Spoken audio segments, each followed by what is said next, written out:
Welcome back.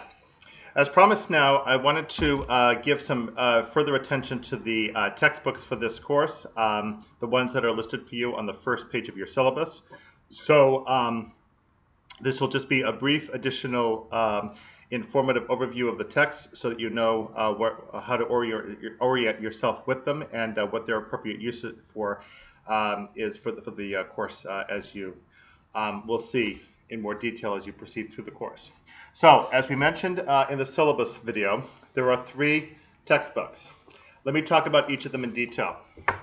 First of all, the big one, the Harris-Platzner textbook that you'll hear me talk about a lot, Classical Mythology, Images and Insights. Most of the assignments of the course are lined up with the chapters of the textbook. So, for each day on Sakai, on the syllabus, that you see a listing of the chapters to read as well as any assignments to do. First of all, under Sakai, for each day, you will see documents that you need to obtain off of Sakai so that you'll be able to complete the assignments. And then you will see a chapter or 2 chapters to read for the assignment from the Harris-Platzner textbook. So each of the chapters has its main text. So I happen to be open to chapter 6 here as I drop some papers on the floor. Chapter 6, for example, this happens to be the list in chapter 6 of all the Olympian gods, the Greek names, and the Roman names. So you can, I'll draw it up close so you can see up close. Let's see if we can get it. There, maybe you can see it there. So that's very convenient. That's on page 176 of chapter 6 of the textbook. So there are those gray boxes that give you highlights of lists and other additional text that might be useful, like Adam and Eve, for instance, in chapter 4 when we get to Hesiod and so forth. After you get through the text, the scholarly text, some of the chapters have readings from original Greek or Roman works translated for you into English. So, as an example, in chapter 6, you have a couple of those. You have the Homeric hymn to Hermes, which is given to you here. There's also a passage from the Odyssey, the lovers of Ares and Aphrodite, that's given to you right before this one. But here's the Homeric hymn to Hermes. That is on page 209 of chapter 6.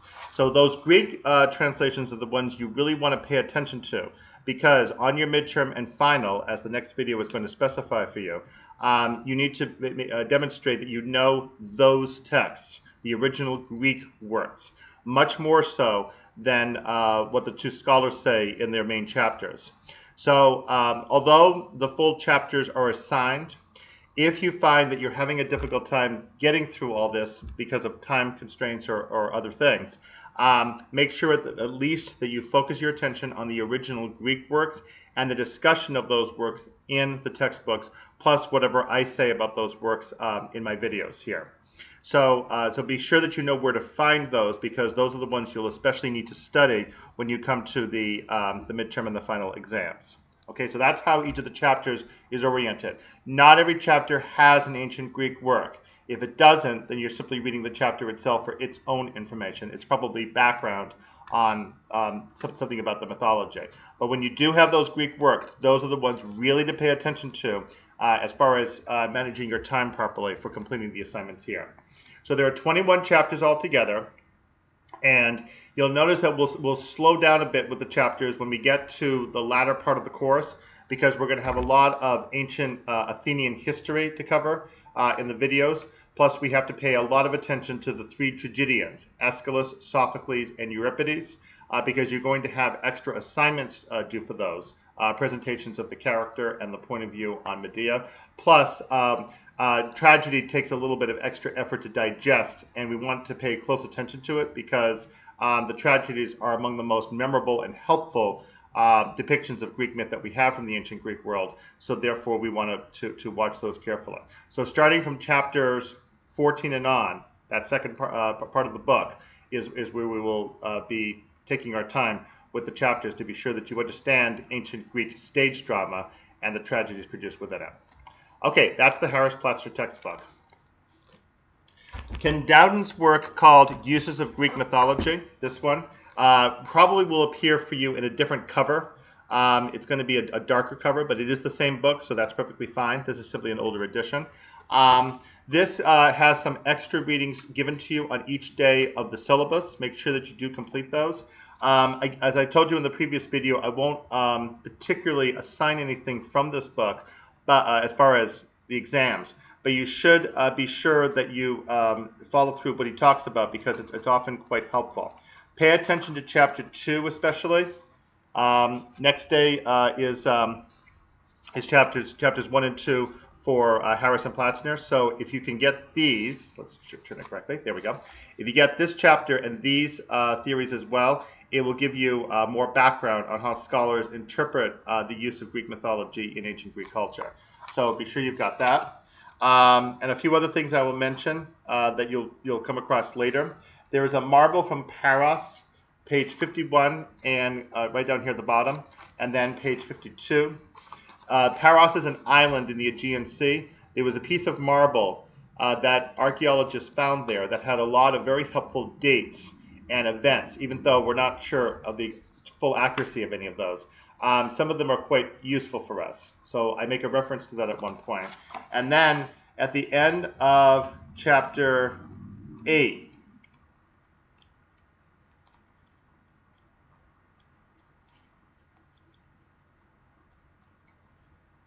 I'm sorry, I'm trying to find it right now as we look. There's a description of the hero myth. And as we're going to talk about, here we go, page 146. We're going to talk later when we get to chapters 10 and 11 about ancient Greek heroes and heroines. So here you have a full depiction of the steps that typically occur in a hero myth. You should go check that out anyway, and it's also given for you in the Harris Platzner textbook also. It'll be really remarkable to see the common parallels among many different kinds of hero stories, ancient Greek mythology, Star Wars, Harry Potter, and Percy Jackson, and many others. So there's one in that book, and then there's another version of it too, given to you on page 148. So that's another very helpful thing to have. So that book's really good to have, even though it's really supplementary reading from the standpoint of the course. And then Apollodorus is the ancient Greek library of mythology. And I strongly recommend that you read through the first book especially, because many of the basic myths, such as creation and such, are the Theogony by Hesiod, which is the third day of the course this week, are provided for you there. And many, although they can get rather dull, there are many of the genealogical backgrounds for the gods as well. And because it's rather randomly given information from our standpoint, I have given you specific page numbers that tie in on each assignment with the topic that's relevant for that particular day. So be sure that you check those out so that you get the background you need and can follow along capably with what's going on with the myths that you have them. So those are your 3 textbooks. And again, the most important one to get is that Harris Platzner one, because that's the main information that you need. However, in a real crisis, if you have trouble getting this textbook, as long as you're able to get translations of the original Greek works, you'll still be in decent shape for being able to complete the assignments of the course. All right, in the next video, we're going to talk about the 2 exams. So come on back so you can hear all about the exams of this course.